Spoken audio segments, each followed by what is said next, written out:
A Viagens Transperial vem convidar você para participar da nossa inesquecível romaria à Terra Santa em Israel, com visita em Roma, na Itália. Um dia uma criança me parou, olhou-me nos meus olhos a sorrir, caneta e papel na sua mão, tarefa escolar para cumprir, e perguntou no meio de um sorriso o que é preciso para ser feliz. Amar como Jesus amou, sonhar como Jesus sonhou, pensar como Jesus pensou, viver como Jesus viveu, sentir o que Jesus sentia, sorrir como Jesus sorria. E ao chegar ao fim do dia, eu sei que eu dormiria muito mais feliz. Sentir o que Jesus sentia, sorrir como Jesus sorria. E ao chegar ao fim do dia, eu sei que eu dormiria muito mais feliz. Ouvindo o que eu falei, ela me olhou e disse que era lindo o que eu falei. Pediu que eu repetisse, por favor, mas não dissesse tudo de uma vez. Perguntou de novo num sorriso o que é preciso para ser feliz. Amar como Jesus amou,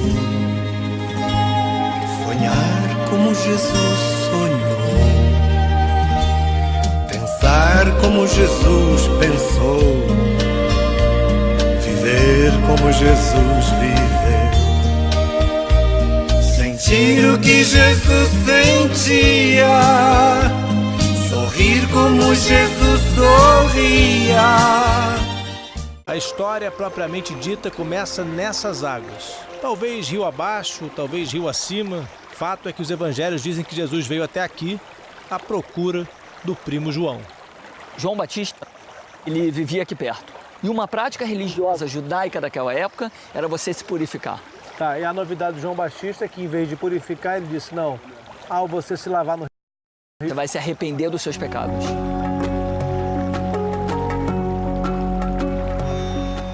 De acordo com os rituais judaicos, para que houvesse purificação, era preciso água corrente. E o Rio Jordão, a um passo de Jerusalém, era o cenário perfeito. João Batista batizou Jesus Cristo exatamente nessas águas. Depois do batismo, segundo os evangelhos, o céu se abriu, o Espírito Santo assumiu a forma de uma pomba e desceu sobre Jesus Cristo. Ainda segundo a tradição cristã, teria sido nesse momento que Deus falou com ele. Do rio, Jesus seguiu pelo deserto numa viagem em direção a Jericó. E é para lá que a gente segue agora com o brasileiro Leonardo Leizerovich, guia oficial de Israel, conhecedor de cada uma dessas pedras.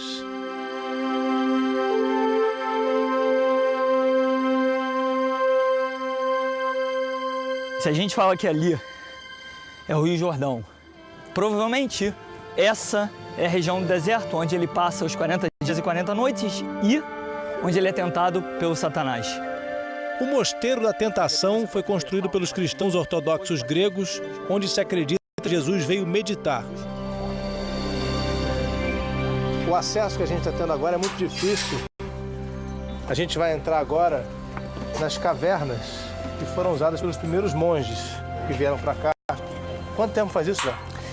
Isso foi desde o século IV. As cavernas naturais do Monte Carental já existiam no tempo de Jesus. E os monges aqui afirmam que ele dormia numa delas. Só que ninguém sabe qual.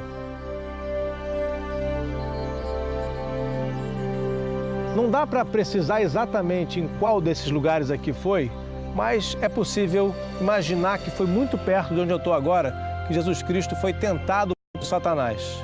A Bíblia, o Novo Testamento, diz o seguinte: o tentador, aproximando-se, lhe disse: se és filho de Deus, manda que essas pedras se transformem em pães.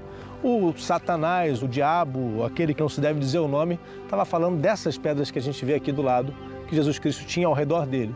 Mas a resposta de Jesus Cristo não foi exatamente o que o diabo pensava que ia ouvir. Não só de pão vive o homem, mas de toda a palavra que sai da boca de Deus. Teria dito Jesus antes de ser tentado outras 2 vezes e dizer: vai-te, Satanás. Mas quais são as provas de que os lugares históricos são exatamente esses onde os cristãos ergueram suas igrejas? O padre arqueólogo Jean-Baptiste Humbert diz que simplesmente não existem provas, porque os primeiros cristãos eram perseguidos e, por isso, não deixaram vestígios. Segundo ele, nenhuma comprovação arqueológica. Independentemente de qual tenha sido o caminho, segundo os evangelhos, depois das tentações, Jesus seguiu por esses desertos em direção à Galileia. Só para você ver a geografia, que é o mais incrível aqui, para lá está a região de Nazaré. Ou seja, Jesus vinha de lá para ir para Jerusalém, ele passava por aqui, por esse deserto. Ou seja, aqui é o lugar onde o que está escrito na Bíblia, a gente está andando na Bíblia. Você quer emocionar quem? Isso que é o mais lindo. É verdade. Tudo que Jesus fala tem a ver com a realidade que ele vive. E isso aqui era a realidade dele. É impossível a gente não se emocionar num lugar desse aqui. Diante dessas ovelhas, no deserto da Judéia, num lugar onde muito provavelmente Jesus Cristo passou. E com a impressão de que praticamente nada mudou. Não tem interferência humana nenhuma. O deserto continua como ele estava 2000 anos atrás. Durante os 3 anos em que Jesus Cristo passou caminhando, pregando e fazendo milagres por essa chamada terra de Israel, se existe um lugar que a gente poderia chamar de casa dele, seria aqui na aldeia de Naum, em hebraico Kfar-Naum, Cafarnaum. Mais precisamente, segundo a tradição, Jesus Cristo teria passado grande parte do tempo dele aqui, na chamada Casa de Pedro. Isso tudo fica aqui, bem na frente do Mar da Galileia, onde Jesus Cristo também teve momentos importantíssimos de sua pregação. Diante do Mar da Galileia, Jesus fez o famoso Sermão da Montanha. Os evangelhos contam também que ele caminhou por essas águas, transformou água em vinho, multiplicou pães, curou doentes e, por fim, subiu no lombo de um jumento para entrar em Jerusalém.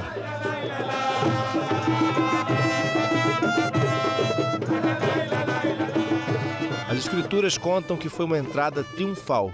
Como previsto pelos profetas, os seguidores receberam o Messias colocando ramos e roupas pelo caminho. Do mesmo jeito que os cristãos fazem hoje, Jesus atravessou os portões da cidade fortificada.